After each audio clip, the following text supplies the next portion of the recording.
राधे राधे दोस्तों, आज हम आपको सुनाएंगे एक बहुत ही अच्छी कहानी, नेकी तुझमें बड़े मज़े। अगर आप हमारे चैनल पर नए हैं तो प्लीज़ हमारे चैनल को लाइक करें, सब्सक्राइब करें और शेयर करें। बहुत समय पहले की बात है, एक जंगल में एक सारस अपने परिवार के साथ रहता था। सारस के परिवार में सारस, उसकी पत्नी सारसनी और उसका एक पुत्र था। वे उसी जंगल में रहते थे और वहीं पर अपना पेट पालते थे। एक दिन सारस अपनी पत्नी सारसनी के साथ पेट भरने के लिए जंगल में दाना चुग रहा था। तभी वहाँ से एक हंस और हंसनी उड़ते हुए आकाश मार्ग से जा रहे थे और आपस में बातें कर रहे थे। हंस हंसनी से कह रहा था कि हंसनी, नेकी तुझ में बड़ा मज़ा है, नेकी तुझ में बड़ा मज़ा है। इस पर हंसनी कहने लगी कि स्वामी, ये आप क्या कह रहे हैं? तो नेकी तुझ में बड़ा मज़ा है, नेकी से क्या मतलब है आपका? और यह नेकी क्या होती है? इस पर हंस बोला हंसनी से कि प्रिय, नेकी का मतलब होता है भलाई, दूसरों के काम आना, किसी मुश्किल को आसान करना, यदि संभव हो तो किसी के दुख को दूर करना। तो वह हंसनी आपस में बातें कर रहे थे और उन दोनों की बातें नीचे दाना चुग रहे सारस और सारसनी सुन रहे थे। हंस और हंसनी की बातों को सुनकर सारस अपनी पत्नी सारसनी से बोला, देखो पत्नी सारसनी, ये सब हंस हंसनी का जोड़ा उड़ता हुआ बतियाते हुए जा रहा है, क्या उस पर तुमने भी ध्यान दिया? उस पर सारसनी कहने लगी, हाँ स्वामी, मैंने बड़े ध्यान से सुना है। तो सारस ने फिर पूछा, प्रिय, फिर उनके बातों पर आपका क्या कहना है? तो सारसनी बोली, स्वामी, कहना क्या है, मैं आपसे ज़्यादा योग्य थोड़ा ही हूँ, आप ही बताइए आपका क्या विचार है। इस पर सारस बोला, प्रिय, पक्षी जाति में हंस और हंसनी सबसे ऊपर सर्वोपरि माने जाते हैं और हम सभी पक्षियों में सबसे अधिक बुद्धिमान भी हंस ही होते हैं। इसलिए इनकी बुद्धिमानी को ध्यान में रखते हुए इनकी बातों पर कोई शंका नहीं करनी चाहिए। लेकिन प्रिय, जैसा कि हंस ने कहा कि नेकी तुझ में बड़ा मज़ा है, तो यह तो मैं नहीं समझ पा रहा हूँ कि ऐसी क्या है नेकी में। नेकी में किस तरह का मज़ा होता है, क्या मज़ा होता है? तो सारसनी बोली, स्वामी, शंका की कोई बात नहीं है, लेकिन आप नहीं समझ पा रहे तो क्यों ना उनकी बात पर अमल कर देखते हैं। एक बार नेकी कर देखते हैं कि उसमें कितना मज़ा है, अपने आप हमें पता चल जाएगा। एक बार का अनुभव तो देख ही लेते हैं करके, आपको भी समझ आ जाएगा और ज्ञान भी हो जाएगा। इस पर सारस बोला कि प्रिय, तुम ठीक कहती हो, इस पर एक बार अमल जरूर कर देखेंगे। और दोनों अपना दाना चुगने में लग गए। ऐसे ही दिन बीत रहे थे। एक दिन सारसनी ने हंस हंसनी की बातों पर यकीन करते हुए नेकी करने का निश्चय कर लिया। और जाड़े के दिन थे और कड़ाके की सर्दी थी। सुबह भोर का वक्त हो चुका था। एक गांव में एक सुअर और सुअरिया का जोड़ा अपने बच्चों को लेकर गांव के खेतों में अपना पेट भरने के लिए जा रहे थे। पेट भर जाने के बाद सुअर, सुअरिया और सुअरिया के बच्चे गांव के पड़ोस में ही बने तालाब में पानी पीने के लिए चले गए और पानी पीकर घर की ओर चल दिए। लेकिन उनमें से एक छोटा जो बच्चा था सुअरिया का, उसका पैर फिसल गया और वह तालाब में गिर गया।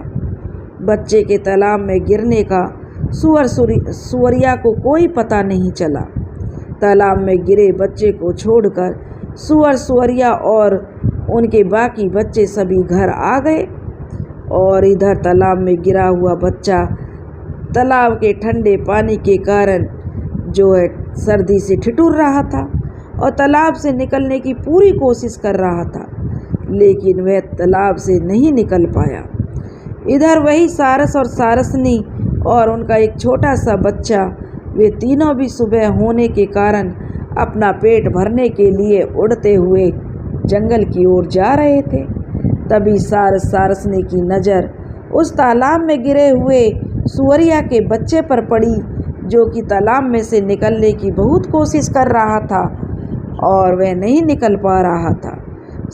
कोशिश करते करते बच्चा बहुत थक गया था और ठंड से ठिठुर रहा था।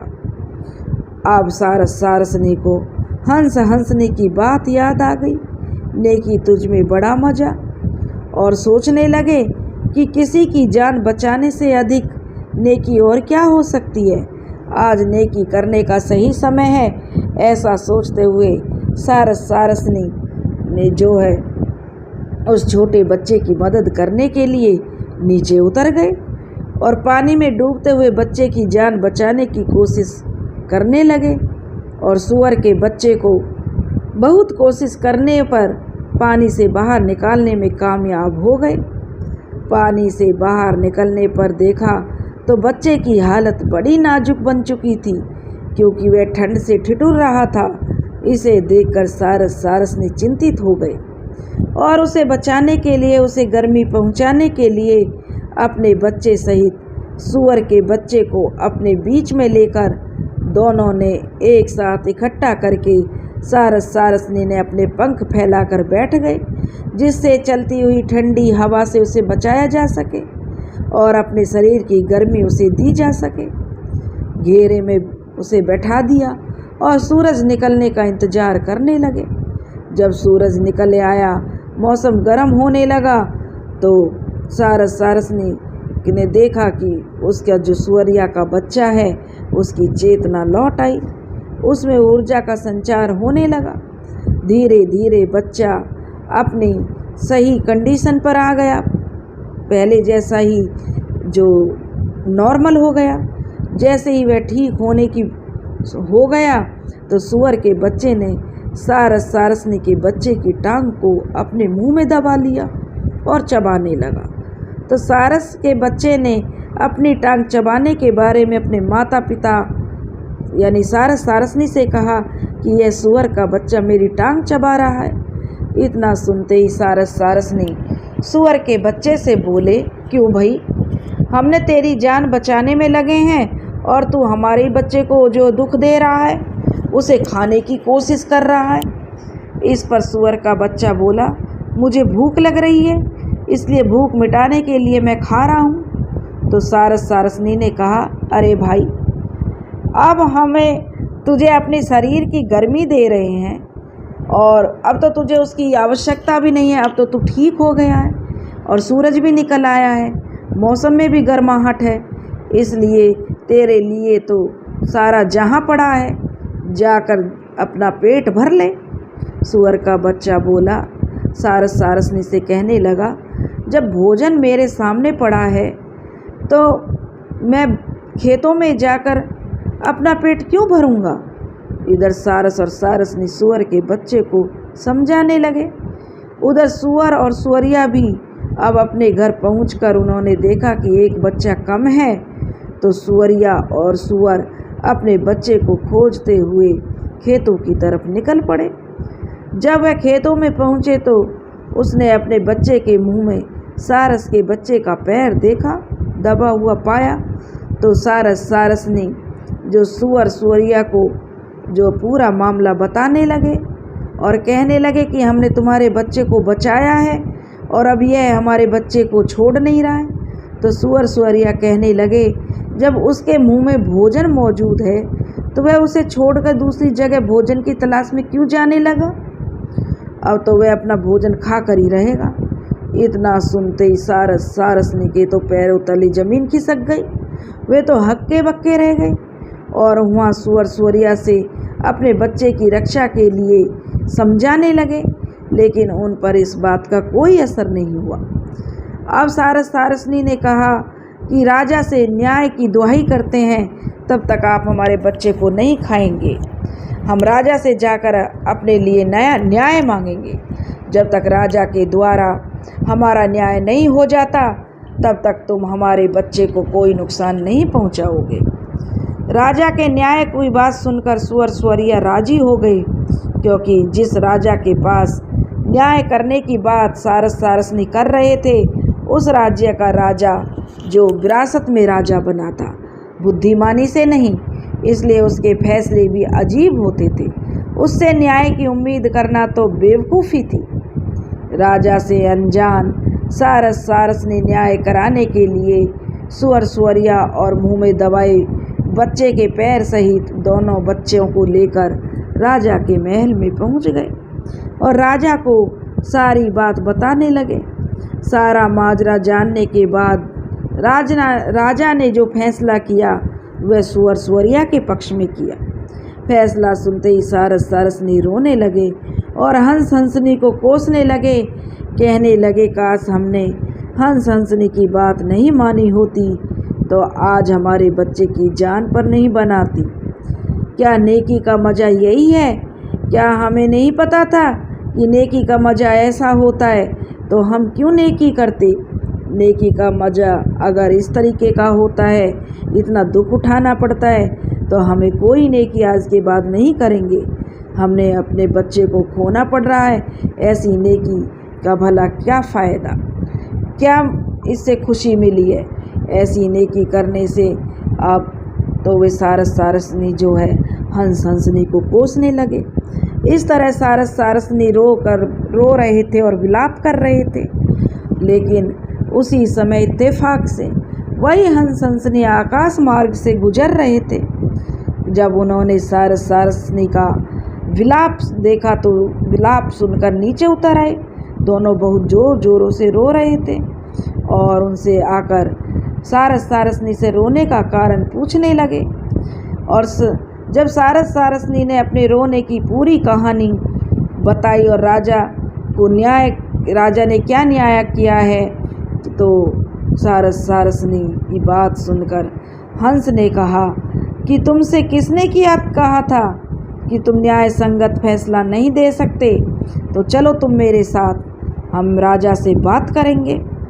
हंस और हंसनी जो है सारी बात सुनने के बाद राजा के पास पहुँचे और राजा से कहने लगे, राजा तुमने एक न्याय संगत फैसला नहीं दे सकते तो तुम्हें राजा किसने बना दिया?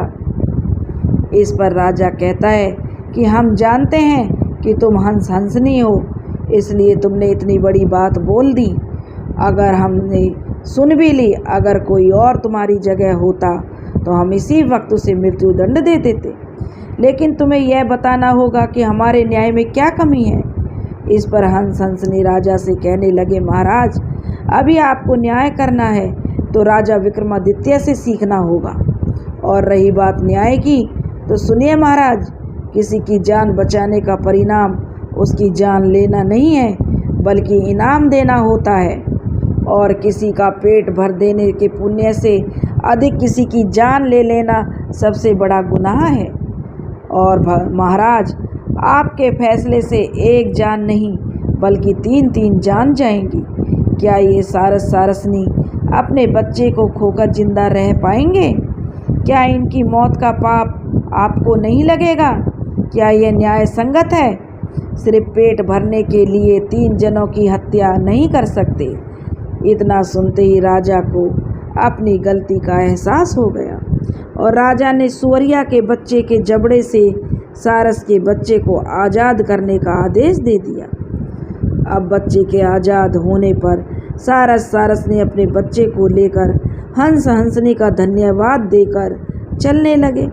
तो हंसनी ने सारसनी को रोका और कहा, सुनो, तुमने हमें बहुत कोसा और कोसते हुए कहा भी कि हम नेकी कभी नहीं करेंगे, तो ध्यान से सुनो।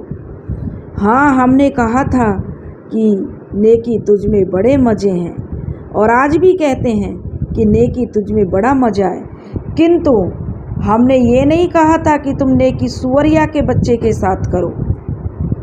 नेकी उसके साथ की जाती है जो नेकी के योग्य होता है, समझे?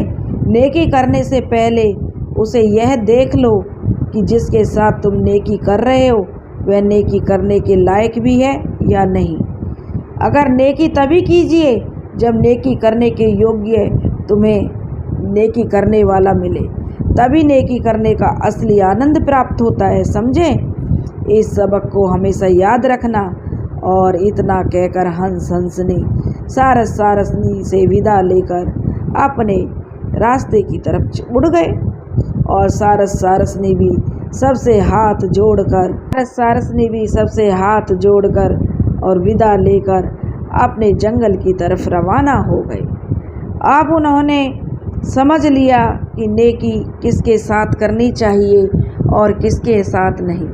अगर तुम कुपात्र के साथ नेकी करते हो तो उसके साथ तो तुम्हें हमेशा धोखा ही मिलेगा, और तुम अगर नेकी किसी सज्जन के साथ करते हो तो नेकी करने का मज़ा तो अलग ही होता है। दोस्तों, अगर आपको कहानी पसंद आए तो प्लीज़ हमारे चैनल को लाइक करें, सब्सक्राइब करें और शेयर करें। राधे राधे।